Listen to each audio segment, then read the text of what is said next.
남편이 죽은 후 이렇게 젖은 건 처음이에요. 개울물 때문이에요? 아니면 나 때문이에요? 개울물은 차가웠죠. 당신은 너무 뜨거워요. 화상을 입을 만큼. 그럼 말해줘요. 타고 싶은 건가요? 녹아내리고 싶은 건가요? 나는 부서지고 싶어요. 수십 년 동안 엄마, 아내로 살아왔어요. 여자로 신음해 본 적 없어요. 여기에 다 올려요. 과거는 묻지 않을게요. 오늘 밤 당신이 당신 자신을 위해 신음하게 해줄게요. 만져줘요, 지훈 씨. 내가 누구도 아닌 그냥 욕망하는 여자라는 걸 느끼게 해줘요. 살다 보면 문득 내 이름이 희미해지는 순간이 찾아오는 것 같아요. 어느새 나는 지혜가 아닌 누구의 엄마, 누군가의 아내로 불리는 시간이 더 길었고 내 이름 석자를 마지막으로 들은 게 언제였는지조차 가물가물했죠. 안녕하세요. 제 이름은 지혜이고 올해 53이에요. 하지만 지난 수십 년간 제 이름은 세상에서 거의 사라져 있었어요. 남편의 아내로 아이의 엄마로 살아왔으니까요. 세상의 중심 같던 남편이 갑작스레 떠나고 나니 나는 낯선 거울 속 내 얼굴과 입 밖으로 내뱉기조차 어색한 이름만을 남긴 채 그저 세상에 덩그러니 홀로 남겨진 듯한 기분이었죠. 이 이야기는 그렇게 이름조차 잃어버렸던 제가 처음으로 제 자신에게 선물한 여행이라는 작은 모험과 그 여행 속에서 마주친 기적 같은 인연에 대한 기록이에요. 남편이 떠난 지 벌써 4년이 흘렀어요. 53시 되던 해 여름, 저는 생전 처음으로 저만을 위한 여행 가방을 쌌죠. 시작은 아주 우연했어요. 남편의 낡은 옷장을 정리하다가 발견한 오래된 여행 잡지 한 권이 저를 붙잡았거든요. 먼지 쌓인 페이지 속 펼쳐진 풍경은 꼭 제 안에 숨죽이며 웅크리고 있던 여자가 조심스레 고개를 내미는 것처럼 느껴졌어요. 그렇게 저는 부산의 복잡한 아파트 숲을 벗어나 전라북도 무주군의 외딴 마을로 향했어요. 일주일간 머물기로 한 민박집은 오래됐지만 정갈했고 마당 끝 너머로 조용히 흐르는 작은 가을이 내려다 보이는 곳이었어요. 민박집 아주머니는 텃밭에서 방금 딴 상추를 씻으며 제게 말을 건네셨어요. 언니 혼자 오셨어요? 잘 오셨어요? 여기만큼 생각 정리하기 좋은 데가 없어요. 내일 아침에 저 가을로 한번 나가보세요. 발 담그고 가만히 있다 보면 머릿속이 싹 비워질 거예요. 그녀의 말은 주문처럼 제 마음에 스며들었고 그날 밤 저는 오랜만에 깊은 잠에 빠졌죠. 다음날 아침 저는 아주머니의 말대로 헐렁한 반바지에 얇은 셔츠만 걸친 채 가을로 향했어요. 이른 아침의 공기는 풀내음과 흙냄새가 어우러져 상쾌했고 햇살은 부드럽게 산을 타고 내려와 물 위를 반짝였죠. 발을 물에 담그자마자 퍼지는 시원함에 온몸이 깨끗이 씻겨 내려가는 기분이었어요. 몇 년간 마음을 짓눌렀던 무게가 그 맑은 물살에 조금씩 녹아내리는 듯했죠. 처음 해보는 다슬기 줍기는 생각보다 재미있었어요.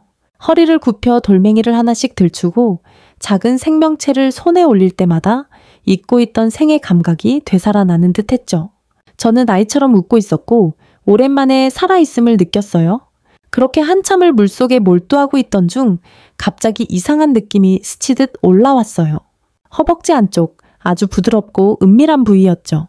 짧은 반바지로는 가릴 수 없던 그곳에 마치 무언가가 닿아있는 듯한 미묘한 감각이 느껴졌어요. 처음엔 땀이 흐르는 줄 알았어요.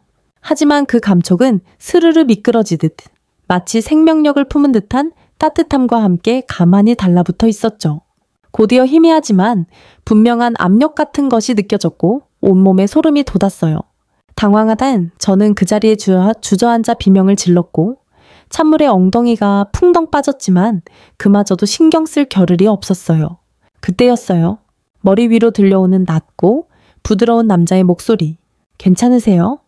놀란 가슴을 진정시키기도 전에 고개를 드니 키가 큰 남자가 저를 걱정스럽게 내려다보고 있었어요.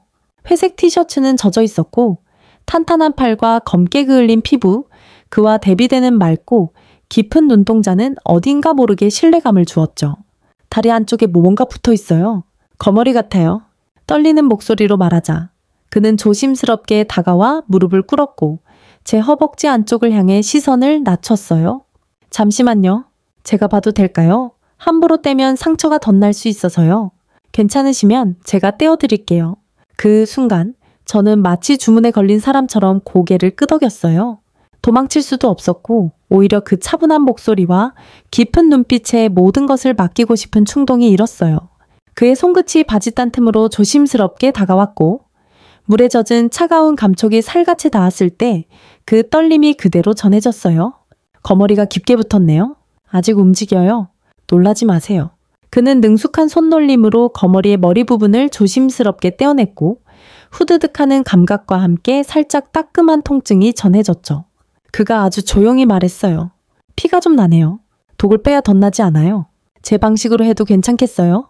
그가 몸을 숙이고 상처난 허벅지 가까이 아주 조심스럽게 입을 맞췄을 때 저는 눈을 감았어요.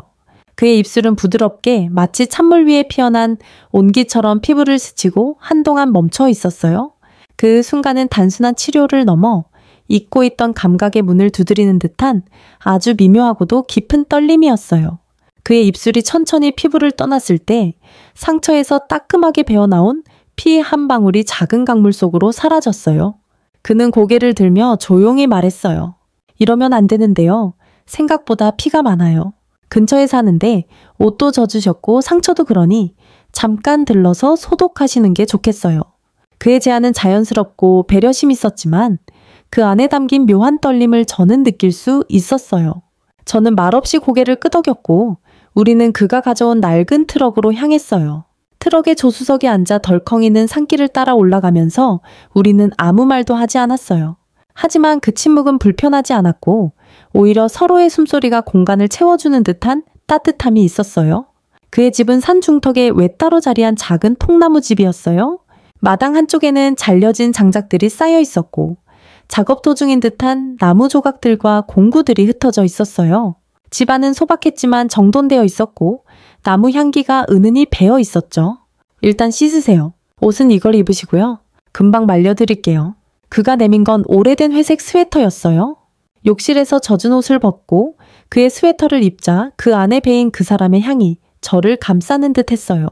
무릎 아래까지 내려오는 스웨터는 원피스처럼 느껴졌고 저는 처음으로 마음을 놓은 채 거실로 나왔죠. 그는 따뜻한 생강차 한 잔을 내밀며 말했어요.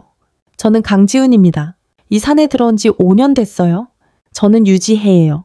그냥 바람 좀 쐬러 왔어요.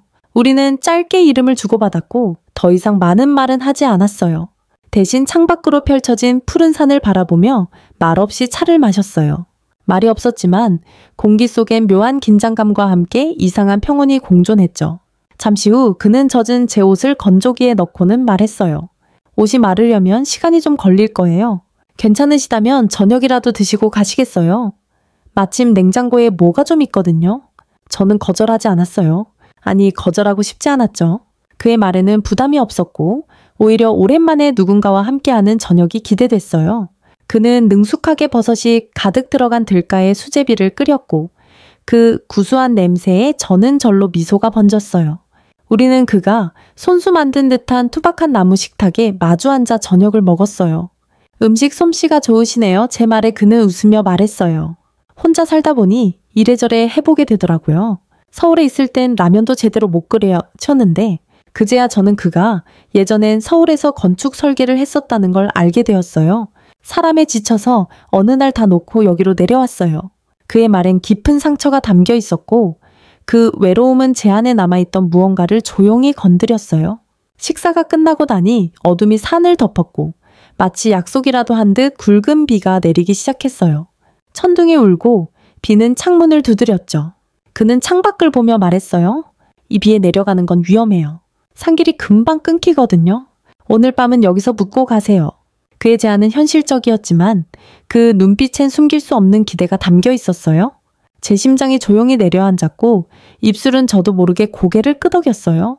그는 비 난로에 불을 피웠고 우리는 나란히 앉아 장작 타는 소리와 빗소리를 들으며 시간을 보냈어요. 그는 조심스럽게 와인 한 병을 꺼내왔고 우리는 잔을 나눠 들었죠. 와인의 향이 온몸을 천천히 데워주었고 어느 순간 그의 손이 제 손 위에 조심스럽게 포개졌어요. 그의 손은 따뜻했고 단단했어요. 그는 제 얼굴을 바라보다가 천천히 목선을 지나 스웨터 아래로 시선을 옮겼어요. 저는 피하지 않았고 오히려 그의 눈빛을 정면으로 받아들였어요. 그 눈엔 연민과 함께 깊은 갈망이 담겨 있었죠. 지혜 씨. 그가 처음으로 제 이름을 불렀어요. 그 낮은 부름에 오랫동안 잊고 지낸 여자로서의 내가 깨어나는 소리가 들렸어요. 그의 손이 제 턱을 부드럽게 감싸고 입술이 닿았을 때 와인의 쌉싸람과 그의 숨결이 섞이며 세상이 잠시 멈춘 듯 했어요. 그의 입술이 천천히 제 입술을 떠나 목덜미로 내려가고 그의 손이 제 허리를 감싸며 등을 어루만졌죠. 저는 그의 머리카락을 가만히 쓸어 올렸고 심장이 조용히 고동치기 시작했어요. 그의 속삭임이 귓가에 닿았어요. 당신을 처음 본 순간부터 계속 생각났어요. 그의 손은 마치 오래된 악보를 연주하듯 조심스럽고 절제된 선율로 제 몸을 따라 움직였고 얇은 스웨터 너머로 그의 온기가 스며들었죠.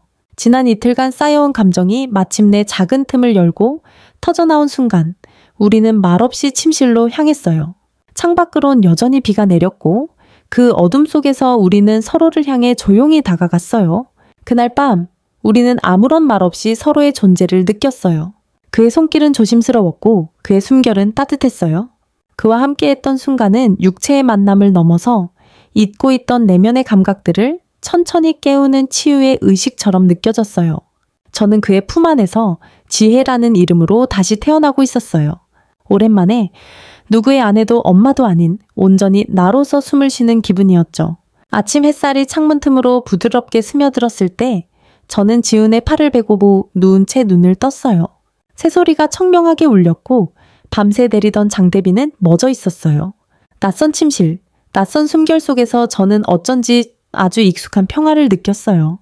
몸을 움직이자 그의 팔이 조심스럽게 저를 끌어안으며 잠긴 목소리로 말했어요. 글쎄요, 다슬기 잡으러 갔다가 귀한 여자를 만났네요. 그의 농담 같은 속삭임에 저는 웃음이 터졌고 마치 꿈을 꾸고 깨어난 듯한 아득한 기분이 밀려왔죠. 이건 뭐였을까? 우연이었을까? 아니면 운명이었을까? 그런 생각들이 머릿속을 떠다녔어요. 하지만 그 순간만큼은 아무 설명도 필요하지 않았어요. 우리는 그저 그 순간에 서로를 내어주었고 서로를 감싸 안았죠. 그 후로 남은 며칠간 우리는 매일 함께 시간을 보냈어요. 아침이면 함께 숲길을 걷고 낮엔 나무 작업실에서 그의 작품을 구경하거나 조용히 나무결을 쓰다듬었고 저녁이면 서로의 이야기를 나누며 소박한 식탁을 마주했죠. 말이 많지 않았지만 눈빛과 손끝으로 주고받는 감정은 오히려 말보다 더 진하고 섬세했어요. 시간이 갈수록 저는 그와 함께하는 이 공간 속에서 조금씩 살아나는 제 자신을 발견했어요. 오래전 잃어버린 감각들, 여자로서의 자존감, 그리고 다시 무언가를 기대할 수 있는 마음까지 모두 천천히 되살아났어요.